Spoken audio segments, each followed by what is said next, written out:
Hello, you all. So, I have privated a bunch of videos and I'm trying to be careful with what I say, and I want justice to happen for the lady that I've been talking about for a while. And not for Spotlight Nancy, the other one, okay? The one that doesn't have her kids. It's a Monday. Today marks 7 weeks. And if you could just put yourself in her shoes for just a second, even if it was just a spouse that took your kids for 7 weeks by themselves, that would be devastating and that would be awful. And if nobody could help you, not the police or CPS or whatever other companies they have or industries or whatever you want to call them, establishments that are supposed to be able to help with this thing, but like they can't, and everyone's hands are just tied and there's this huge loophole. All by itself, that would be devastating if it was just your ex, doing this to you and taking your kids. And it does happen, unfortunately, to a lot of people. I've known moms that their kids just don't get to come back to them and they're limited visitation, and it is super sad. And I mean, I went through a divorce and it's all awful. It's just a terrible situation. But just imagine if it wasn't just an ex doing this, but it was a woman behind the scenes helping orchestrate this whole situation and making it so it seems impossible to ever see your kids. So it's not just an ex, it's someone involved. And I'm like, my brain is like shuddering to know the words to say, because week 7 and this mom just missed like a whole football season, and she's never missed one in like 10 years. Besides like one time when another kid was sick or something.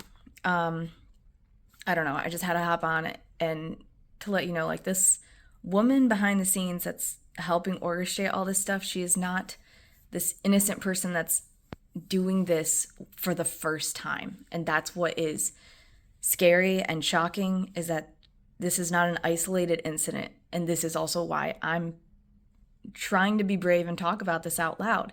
I don't know what else I can do. I don't know how else I can help. Like, I'm not made of money. I work at Menards and like work very part-time. So I like financially I can't do anything, but the only thing I can do is just use my voice and say, hey, this is not okay. And this is not her first incident. There are other people involved with Spotlight Nancy that have been hurt emotionally and just, I don't know, their lives have been altered just because she's there. And this is one of those things that's going to be unbelievably hard to prove without just people's statements, like having their stories come to light. And a lot of it will be like hearsay stuff. I mean, I watch way too many trials now, but like literal just someone's opinions and stories of her. It's going to be very hard to prove all of these things that we are assuming happened. But there's just way too many people that have talked about her and talked about her tactics and her manipulation and the things that she does that can just mess up a family. And I'm not trying to be defamatory. I'm not trying to ruin anyone's life. Like I keep saying, I want to be careful. I don't want to get in an all-out fight or anything about it. It's just I want to warn people and let them know, like, this is happening, and it's happening to multiple families. And, like I've probably said before, if it was just Spotlight Nancy going off and having affairs or something like that, like that, I probably wouldn't get involved with. I'd just be like, wow, okay, that's terrible. Because yeah, I mean, that wrecks families all by itself. Like that, I can't stand it. It's like my worst fear ever. Like I hate that. I don't approve of that whatsoever. But it's because of her tactics and the pain I hear in people's voices when they talk about it. It's like they just don't know what to do, and they're just shocked that someone has this kind of power over the family and over that dynamics, and the way she goes about things is scary. And I don't know. It's like being attacked from within. That's like the best way I can describe this, is being attacked from a friend. And sometimes like she feels like family, So she's attacking from the inside of family dynamics. And you don't consider her a threat until your family's just all blown to bits. Not literally, but like, I gotta be careful. Till your family is no longer communicating or has just these emotional battle scars, you know? So that's the update for now. No good news. I took a little break. It's like, I just won't talk about it until I find out the good news. There is no good news. This mom's life is still being involved with this person. Not by choice, even though, let me remind you, Spotlight Nancy reached out to this couple. Spotlight Nancy built this bridge of communication. She had been blocked twice, as far as the wife thought. The wife had knowingly had her blocked, and she thought her husband blocked her too, which he did. But due to other devices, he was able to still communicate. They would use different names or different phone numbers and have like little love note passcode words or whatever. Like, I don't know. They talked about having a code word to make sure they were alone. Guess who else does that? Some perpetrators. But I mean, that's just a coincidence, I guess.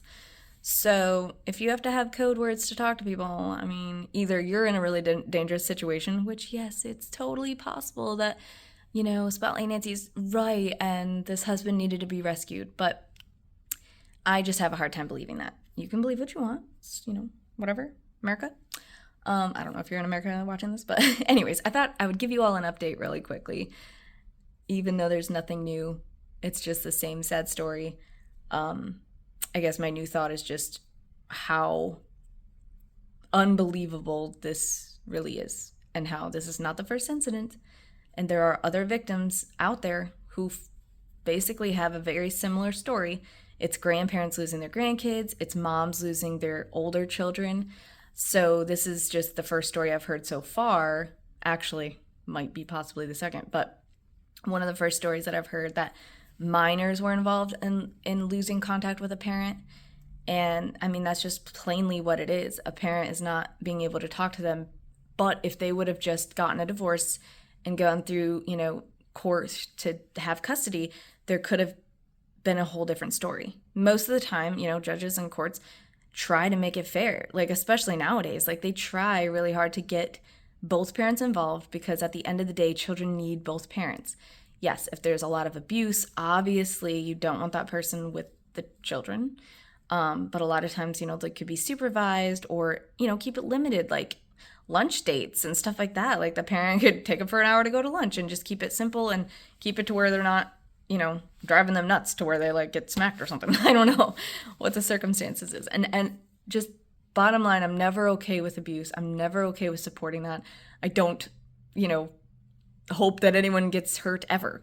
I always hope that there's justice. There's just, when it's certain people saying things, you have to question it and you have to do an investigation and make sure the claims are true and real and all of that.